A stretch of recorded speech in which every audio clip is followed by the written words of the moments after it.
Билдер ауыратындарға және жауырынаралық омыртқа қисықтарға, бел омыртқа қисықтарға, сколиозит медицинада және де белдерінде грижасы барларға керемет растяжка, ең безопасный, қауіпсіз растяжка деуге болады.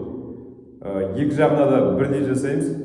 Ұнаса лайк басыңыздар, комментарий жазыңыздар, подписка жасап қойыңыздар. Есім Азамат, 15 жылдық тәжірибесі бар инструктормен емдік жаттығулардың. Ендеше бірінші жаттығуды қарап алыңыздар. Өзінің техникасымен жасау керек.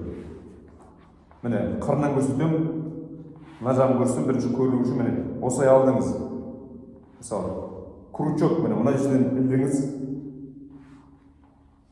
Бұлай көрдіңіз, крючок ілдіңіз, саусақтың ұшымен тіредіңіз.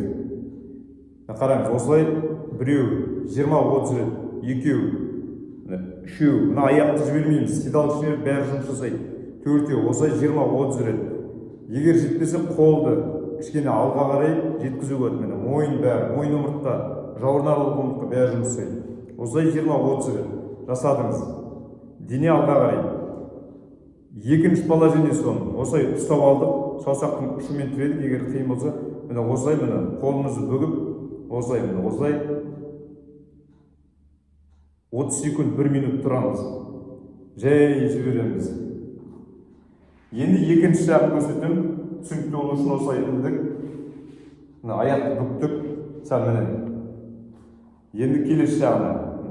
Аяқты неғұрлым көп созғыз келсе, омыртқан аяқты алға жылжытамыз. Егер қиын болса, аяқты бөгеміз.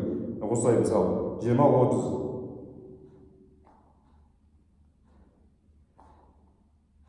Жамбас бәрі жұмысы 20-30 рет жасадыңыз. Осылай ұстадыңыз.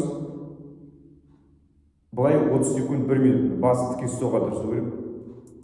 Бүткіл омыртқа жұмсайды. Мойын омыртқа, жауырынаралық омыртқа және бел омыртқаларыңыз жұмсайды. Бір айта кететін жағдай өзінің техникасымен жасау керек. Үйрену алғасын уақыт жағынан ұзарта бересіздер. Аман болайық.